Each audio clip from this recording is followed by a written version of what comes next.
sometimes I like to pretend I'm kind of a superheroine every time I wake up in the morning. You know, put on some sparkles, put on a cape, put on some Cinderella shoes. Uh, One night recently, I came home from work and I was feeling pretty awesome about my night. And I get a pretty sweet notification on my phone. I'm going to read it to you. I am the admin on the Amore page, and Amore is my restaurant. So here it goes. It just blows my mind that Grand Rapids thinks this is a good Italian restaurant. I've lived here now 2 years, and I heard about this place on and off. Honestly, this place is a fucking joke with the industry people. The owner is like Miss Piggy, with pink hair and crack, but way more annoying. Who posts selfies like this? Yes, I don't post selfies on the Amore page.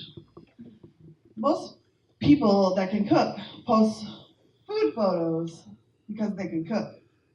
Instead, we have to look at this idiot and her dumb ass Snapchat filters. Fuck my life, cook something editable, she didn't spell that right, that resembles Italian food. God damn, can anyone be more of a fucking D-bag? Where the fuck do these ass napkins come from? So, the cape came off. What happens at that point is you kind of reflect a little bit. You think, okay, there is constructive criticism, and I understand that. I can take good constructive criticism. I'm pretty good at taking that. But this was a little over the top, and obviously I felt kind of like it was someone that knew me, that maybe follows me on my personal page. Obviously, a lot of us looked for this person who was under a false name and a false photo, which is pretty awesome these days, how people can do that.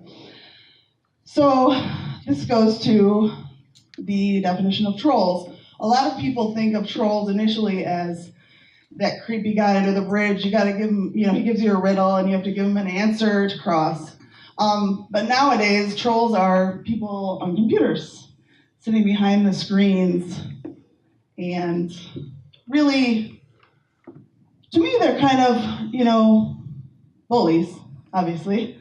But what happens when you're in a business of any sort nowadays is you really have to have this kind of skin that grows, and it's really hard.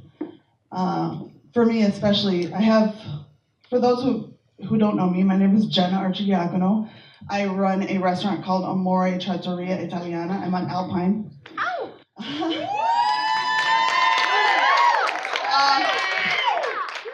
About a year ago, one of my good friends told me, you know what, I think if no one's told you this before, feeding people and food is your love language. And I have to agree with her.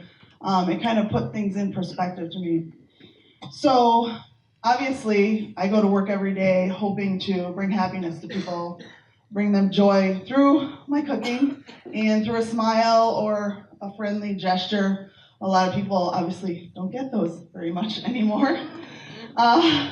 So for me, it's kind of something that I know a lot of people are dealing with on a daily level. We're already struggling with our own personal issues, but then when someone else comes at you, it's really, really difficult, especially when you feel like they don't even know you, really.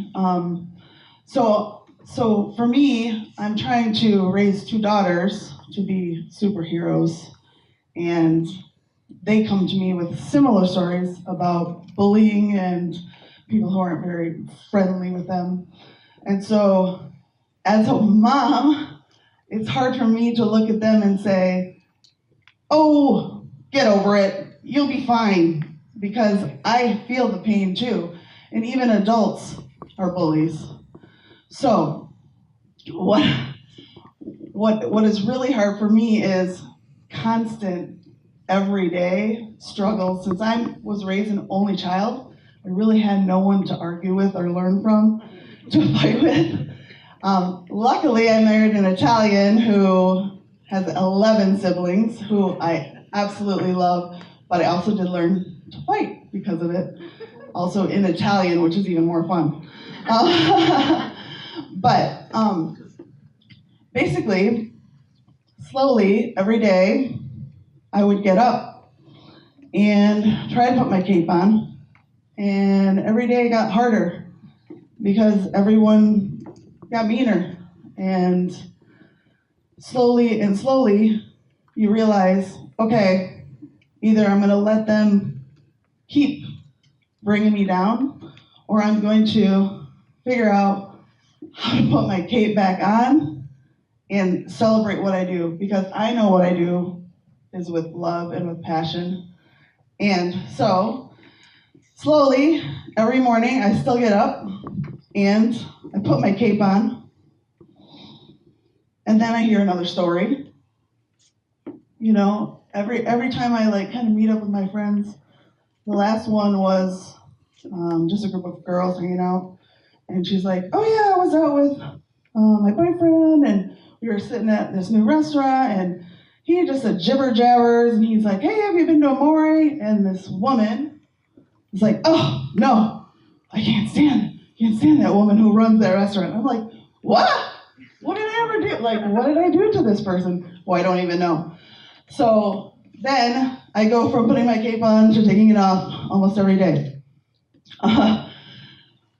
Basically, this is me after a 12-hour day, coming home, looking through my Facebook feed, looking through my Twitter, and knowing that my kryptonite is someone coming after me, reviewing every move that I make.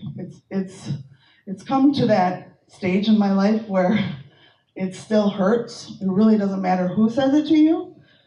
I have certain family members that say it to me still.